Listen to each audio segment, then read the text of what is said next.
Hello, everyone. This is Matthew Brand, author of Magnum Creed, and I kind of want to talk about cheap holsters today. It was something that crossed my mind when I was trying to record the last episode, and I don't, holsters are important, and some people are going to kind of pay for a cheaper holster, understandably, because who wants to pay a whole bunch of money for a holster after paying like several $100s for a gun, several $100s to get your license, then you finally get to carry it around, and then someone tells you, oh, well, now you need a several $100 holster, and you're like, you know what? I think I can find one for, closer to 20 or 30, maybe $40. But a lot of people don't want to pay for the holster seems less important, especially after spending all that money on the other stuff. But the real only pro to having a cheap holster is that it's cheap.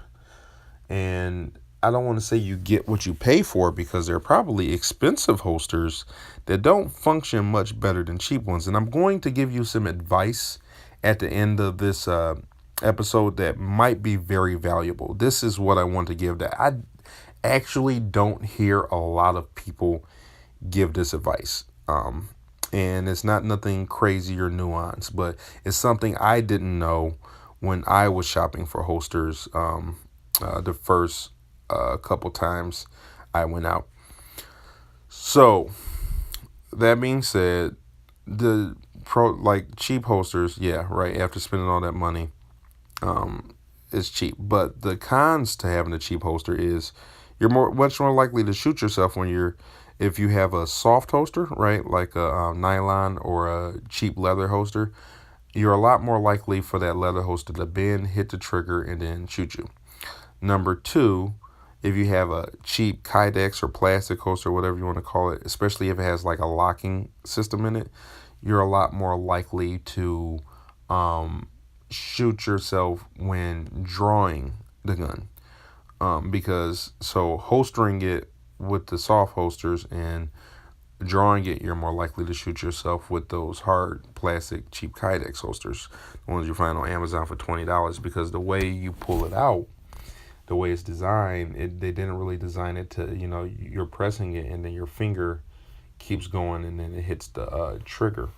And a lot of these guns, they have soft triggers.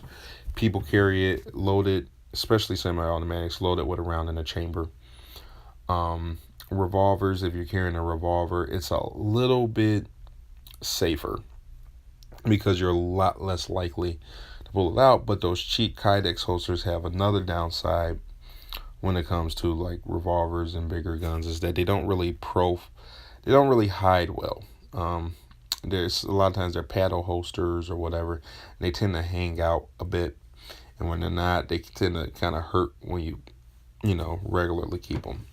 So that being said, there is one little nifty trick you can do, and a lot of people probably wouldn't like this because the gun community, they make money off of selling newer things, right?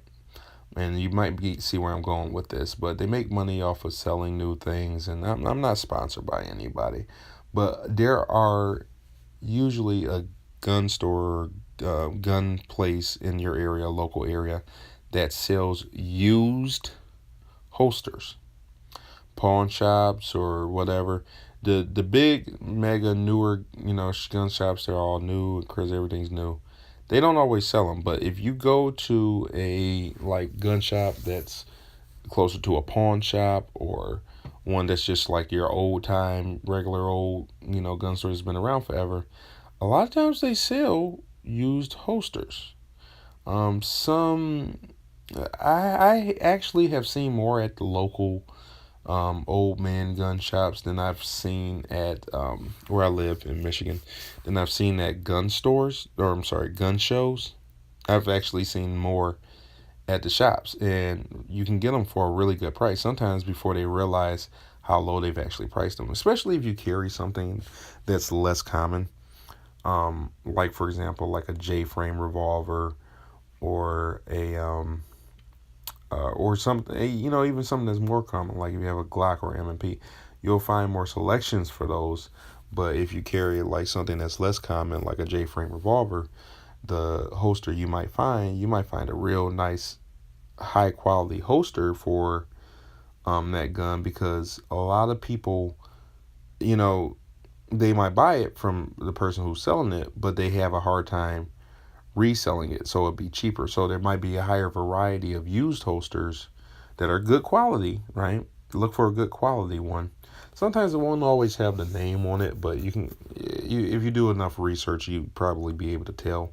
Or if you ask the owner, the person selling you, as long as you might maybe get a double opinion, because sometimes they'll just try to sell you stuff. I've been to a lot of stores, especially sports shops, where they don't necessarily only sell guns. Um, and I don't want to call any of them out, because I support shops selling the stuff in general. So I don't want to call anybody out, but I'm just saying, like, let's say bigger stores where, a guns is just part of what they do. It's not like their entire, or even like half or whatever of the sales they make. It's just a chunk of their business. They are a lot more likely to sell you a crappy holster and just like shrug off, like, what's the difference? Because they're not that familiar. Where a shop owner at another shop might want to unload some stuff on you, but for the most part, they're part of the culture and they want you to get what's best for your money. So that being said, the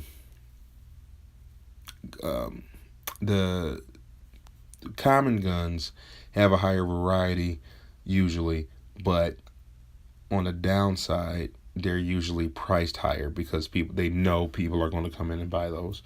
Where if you get like something rarer, like a revolver, or maybe a 1911 or something, where a lot of people aren't carrying them as much, then you probably get it for a better price. So that's not really my advice, but it's just a tip, right? If you're looking for a better holster, then, like, I don't know if it was called, like, those real soft nylon ones. I don't want to call out a company, but those things been very easily in. Another thing I had a little bit of a problem with those soft nylon ones, not really the leather ones, the cheap leather ones, but the cheap soft nylon ones, is they don't cover the trigger very well.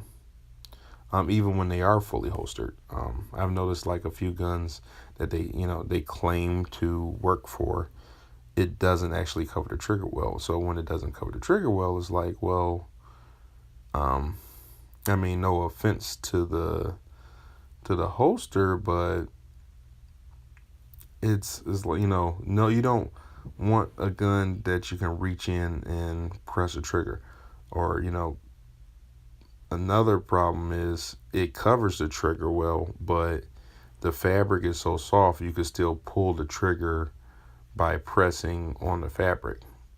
Once again, I'm not going to call out any particular nylon holsters, but I will say this particular brand is usually probably even under $20, last I remember. So just keep that in mind. That's not as big an issue with the leather ones, but those cheap nylon ones, definitely. The leather ones can still be a problem, especially if you are carrying a semi-automatic, because the trigger is a lot more sensitive than it is in something like a revolver. Last little tidbit, just watch out for your shirt when you're holstering. That's another thing that can have people hurt themselves, is because like a shirt or a piece of fabric gets stuck in the holster while you're holstering your gun, and it causes you to shoot yourself. This video is obviously not for people who are extremely experienced with guns.